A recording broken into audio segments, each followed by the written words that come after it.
ಇವಾಗ ಒಂದು ನಾನು ರೆಸಿಪಿ ಮಾಡಕತ್ತೀನಿ. ಏನಂದ್ರೆ ಗಿಣ್ಣಿಂದ ದನದ್ದು ಫ್ರೆಶ್ ಇವಾಗೇನು ದನ ಕರು ಹಾಕಿರುತ್ತಾ, ಸೊ ಅದು ಒಂದು 2-3 ಡೇಸ್ ಆದಮೇಲೆ ಗಿಣ್ಣದ ಹಾಲು ಸಿಗುತ್ತಲ್ಲ, ಸೊ ಅದನ್ನು ಅವು ತಂದಳ ಆಕೆ ಅಲ್ಲಿಗೆ ಹೋಗ್ಕೊಳ್ಳಲ್ಲ ಕೆಲಸಕ್ಕೆ. ಹಾಗಾಗಿ ಮೊನ್ನೆ ಕೊಟ್ಟಿದ್ರು ನನ್ನ ಹಸ್ಬೆಂಡ್ ಬಂದಾಗ, ಬಟ್ ನಮಗೆ ಟೈಮ್ ಆಗಲಿಲ್ಲ ಅವತ್ತು, ಹಾಗಾಗಿ ಮಾಡೋಕ್ಕಾಗಲಿಲ್ಲ. ಅದನ್ನು ಇವತ್ತು ಟ್ರೈ ಮಾಡಕತ್ತೀನಿ. ಹೆಂಗಾಗತ್ತೆ ನನಗಂತೂ ಗೊತ್ತಿಲ್ಲ, ಯಾಕಂದರೆ ನಾನು ಫಸ್ಟ್ ಟೈಮ್ ಮಾಡಕತ್ತಿದ್ದು ಆ್ಯಂಡ್ ಅದನ್ನ ಟೇಸ್ಟ್ ಮಾಡೋದು ಫಸ್ಟ್ ಟೈಮು.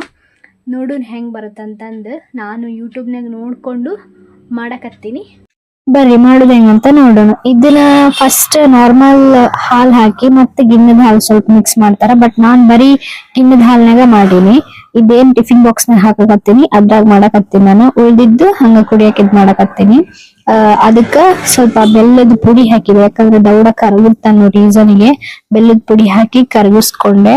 ಅದಾದ್ಮೇಲೆ ಅದು ಕರಗಬೇಕಲ್ಲ, ಹಂಗಾಗಿ ಸ್ವಲ್ಪ ಚಮಚದಾಗ ಇದನ್ನ ಮಾಡಿದೆ ಕರಗುತ್ತನ. ಆಮೇಲೆ ಏಲಕ್ಕಿ ಪುಡಿ, ಜಜ್ಜಿದ್ದು ಏಲಕ್ಕಿ ಹಾಕಿದೆ. ಅದಾದ್ಮೇಲೆ ನೆಕ್ಸ್ಟ್ ನಾವು ಇವಾಗ ಇಡ್ಲಿ ಪಾತ್ರೆ, ನಮ್ದು ಒಲೆಯಾಗ ಮಾಡೋದಲ್ಲ, ಇಲ್ಲಿಕಂದ್ರೆ ಕುಕ್ಕರ್ನಾಗ ಮಾಡ್ಬೋದು ನೀವು. ಇಡ್ಲಿ ಪಾತ್ರೆಗೆ ಇಟ್ಟು ಬೇಯಿಸ್ಬೇಕು, ತುಂಬಾ ಹೊತ್ತು ಹಿಡಿತು ಮಾತ್ರ. ಕುಕ್ಕರ್ನಾಗಾದ್ರೆ 1 ಇಲ್ಲ 2 ವಿಸಿಲಿಗೆ ದೌಡ ಬೆಂದು ಬಿಡತ್ತದ. ಸೊ ಫೈನಲ್ ಹೆಂಗಾಗಿತ್ತಂತ ತೋರ್ಸಿನಿ ನೋಡ್ರಿ. ಹ್ಯಾಪಿ ಬರ್ಡೇ ಟು ಯು,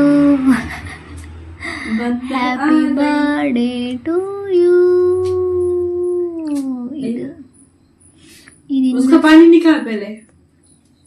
ಪಾನಿ बाद में निकालेंगे. ಇದು ಪರಿಮಳ ಹೇಗೆ ಬರ್ತಿದೆ ಅಂದ್ರೆ ಬೆಳಗಾವಿ ಕುಂದ. ಇವಾಗ ನಾನು ರಿವ್ಯೂ ಕೊಡ್ತೇನೆ ಫ್ರೆಂಡ್ಸ್. ಮತ್ತೆ ಅವ್ರು ತಿಂತಾರೆ ನೋಡಿ. ಸೂಪರ್ ಸೂಪರ್, ಸೇಮ್ ಬೆಳಗಾವಿ ಕುಂದ ತರ ಆಗಿದೆ, ಚೆನ್ನಾಗಿದೆ.